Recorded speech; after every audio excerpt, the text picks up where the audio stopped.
It's a question I got asked yesterday about energy, right? And a lot of people are like, what do you take for energy? And what do you do to get energy? I want y'all to understand.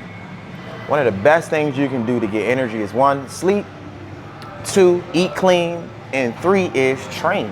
Because remember, the conditions that you're putting yourself through throughout your training, your body is going to memorize this. So once it memorizes what you've been putting it through, all the challenges, all the resistance, all the crazy weight, all the crazy cardio, your livelihood will adjust, your lifestyle will adjust, your physique will adjust, your performance will adjust. There's so many things that will adjust from that, and do understand you will get energy. A lot of us become so dependent on coffee, energy drinks, and not realizing that too much of anything can be bad for us. I'm not saying don't drink coffee. What I'm saying is do understand if you're somebody that's drinking 4 or 5 cups of coffee, it might be time for you to get some rest.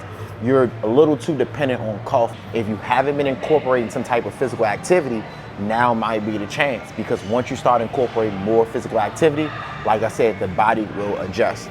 But before I really get into squats, I did want to work a lot of glutes and I want to work abs. I always tell y'all it's really important to understand what transitions you should be doing when it comes down to your training so you can get more out of those movements. So last time I came here, I didn't do too well on squats. So today we try and make some magic with the squats. So I'm gonna do something that I know that's very effective for me. I'm gonna train glutes, and then I'm gonna train abs, and then I'm gonna go into my squats. Overall though, today I'm not really looking to go super heavy with squats. This is probably what, I think this is the third time I squatted this week. So in reality, I don't really think my body really needs it. I've done pendulum squats already. I've done barbell squats. So I'm gonna do pendulum and barbell today. Definitely gonna do them today.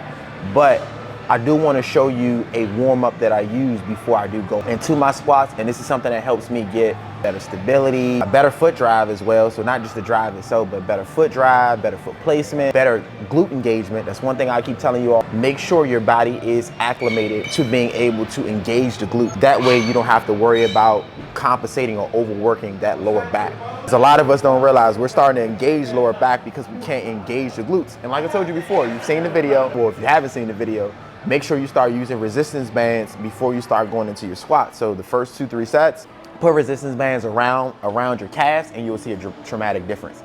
But I'm gonna start out with something light. I keep telling y'all, I'm personally a big fan of progressive overload. That's something that I always do. I'm not a big fan of using the same weight consistently unless it's the top dog weight and I'm trying to get as many reps as I can, or I'm trying to get my body acclimated to that particular weight as well as the movement. You're gonna see a lot of progressive overload today. Each time I go to the next set, I'm gonna be increasing the weight anywhere between 10, 15, 20, 25, depending on what the movement is. We talked about this last video. I'm gonna make sure I post it before I post this video. Actually, click the top of the video. You'll be able to see the video I'm referring to. But one thing I'm big on is just making sure you're doing realistic leaps when you're increasing the weight.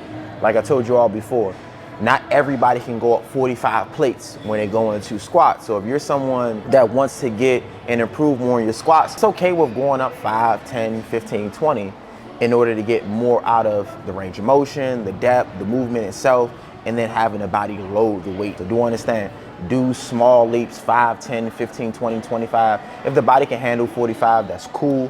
But I've noticed a lot of people make drastic leaps in the weight that they're trying to use a little too early. So make sure you be careful with that, mainly when it comes down to secondary areas like biceps, triceps, calves. Me and TJ did this the last time we worked out. We fucked up.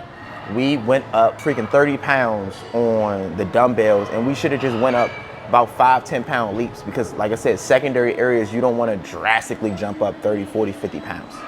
Drastic difference. Compound movements is a different thing. So if your body can handle it, I'm a big fan of this. When I do like dumbbell chest press, I like to go up. I might start off with 50s, then I might leap to 65s, then from the 65s, I might leap to 80s. Sometimes I might leap to 90s, depending on how good my body feels.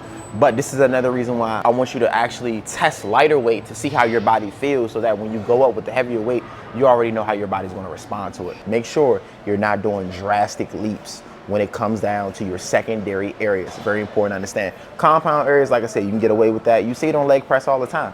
The person is loading up 45 pounds each time they go. Well, I do that. Load up 45 pounds each and every set.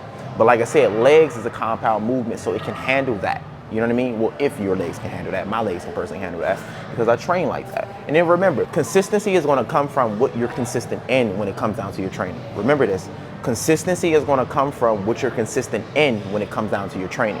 So if you're not implementing it, do not expect to be great at it unless you're incorporating a movement that is similar. It may not engage the same way, meaning you might be doing a machine in comparison to trying to do a dumbbell or a cable. The cable or the dumbbell is going to actually work the body a lot harder because the body has to do the stability work as well as be able to push the weight itself. So do understand, there are going to be small tweaks when you switch to those different things. We can talk about it another time. But let's get to the work, you know what I mean? That's how you know I'm excited. I gave y'all a lot of info real quick off the rip. But do me a favor too, make sure you like, share, subscribe. Make sure you like, share, subscribe if you haven't already.